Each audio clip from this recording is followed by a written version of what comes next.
There is a kind of silence that speaks louder than any shout, my friend.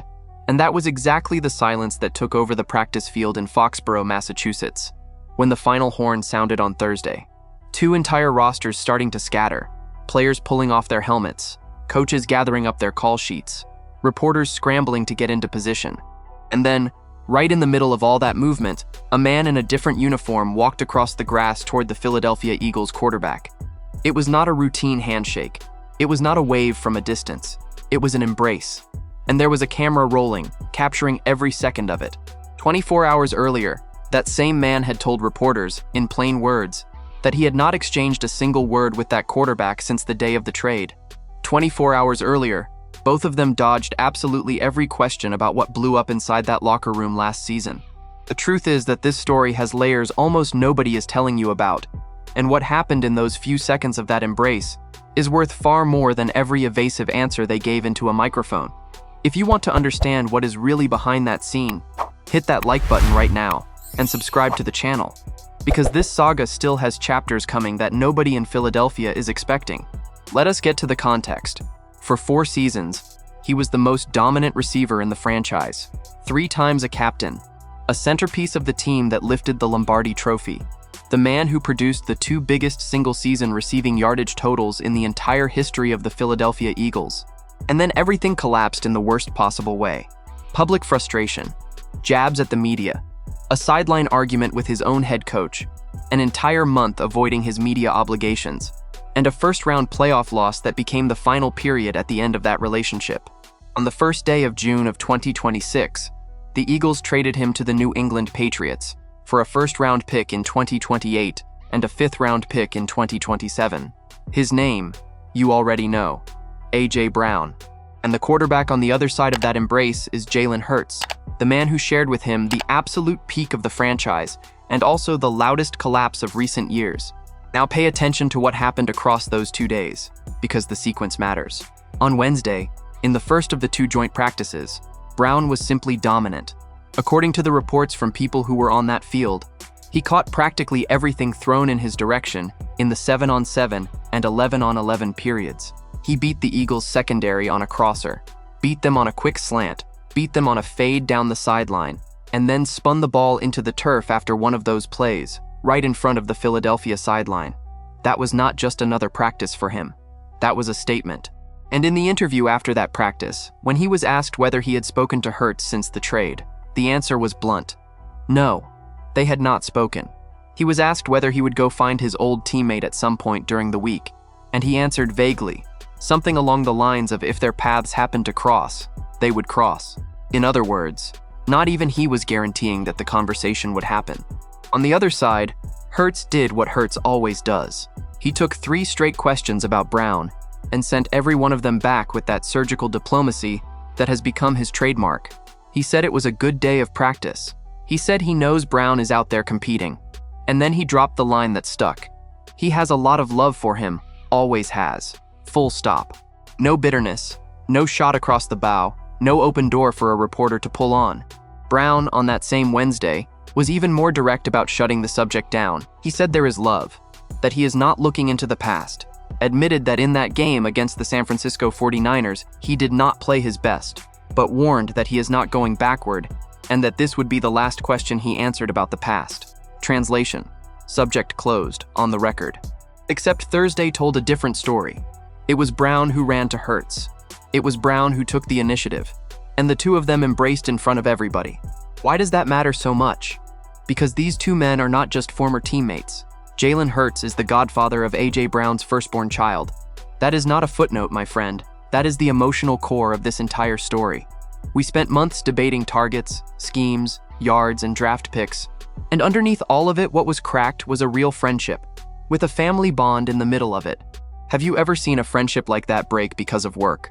Because that is more or less what happened here, except with 65,000 people watching every Sunday. And look at the size of the drop in concrete numbers. In 2022, Brown put up 1,496 receiving yards with Hurts. In 2023, 1,456. In 2024, even banged up, 1,079 yards in 13 games. And then came 2025, 1,003 yards in 15 games, the worst mark of his entire run in Philadelphia, with an average that fell to just over 60 yards per game. And the end of everything was that 23-19 loss to San Francisco in the wild-card round, where he caught only 3 of 7 targets for 25 yards, with a drop on third down and a heated argument with Nick Sirianni on the sideline. Now, there is one detail a lot of people are letting slip by, and it explains quite a bit. The man who brought Brown in at New England is Mike Vrabel, the Patriots head coach since 2025. And Vrabel was exactly Brown's coach back in his Tennessee Titans days, before the contract standoff that sent him to Philadelphia in 2022. In other words, Brown did not go somewhere strange. He went to the house of somebody who already knows how to use him and how to talk to him. Maybe, in the end, the explanation is too simple for the taste of people who love a conspiracy theory.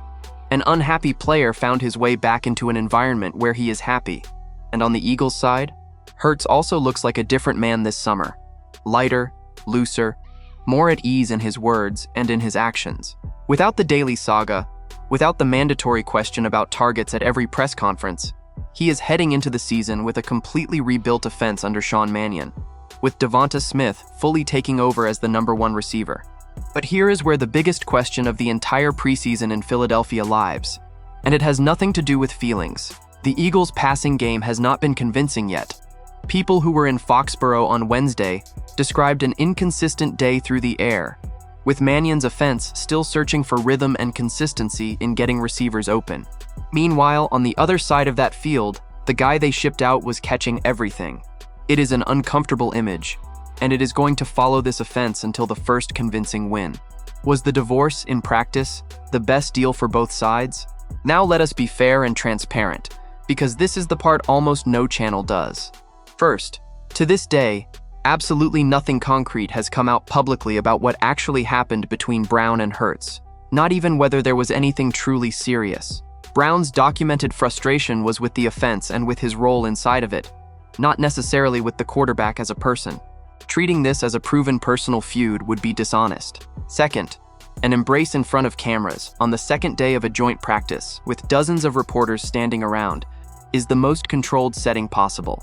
It is up to you, watching this, to decide whether that was spontaneous or whether it was a calculated gesture from two professionals who know exactly what an image is worth. Both readings are legitimate. Third, neither one of them actually answered the questions that mattered. Deflecting with elegance is not the same thing as resolving. They buried the subject publicly, which is different from burying the subject between themselves. And fourth, a joint practice is not a game. Brown dominating the Eagles' secondary on Wednesday is an interesting data point, but it predicts absolutely nothing about September, October, or January. Without a scoreboard, without real situational context, without 4 quarters of wear and tear, every August performance has to be read with caution. But it would also be naive to pretend that embrace meant nothing. A man who publicly said he had not spoken to the other in nearly 3 months walked across an entire field to go find him. That is not protocol. That is a choice. So here is the question for you, Philadelphia Eagles fan. With Brown shining again under Mike Vrabel, with Hurts visibly lighter at the head of a completely new offense, and with both of them publicly burying the subject without ever explaining what actually happened, do you believe that embrace was genuine, and that the two of them really made peace, or do you think it was just a well-executed scene for the press? And going deeper, in the end, who came out ahead in this separation? The receiver who found his happiness again in New England, or the quarterback who was left with a peaceful locker room in Philadelphia? Drop your opinion in the comments. Do not forget to hit that like button and subscribe to the channel. I will be back later to keep you updated with the latest Eagles news.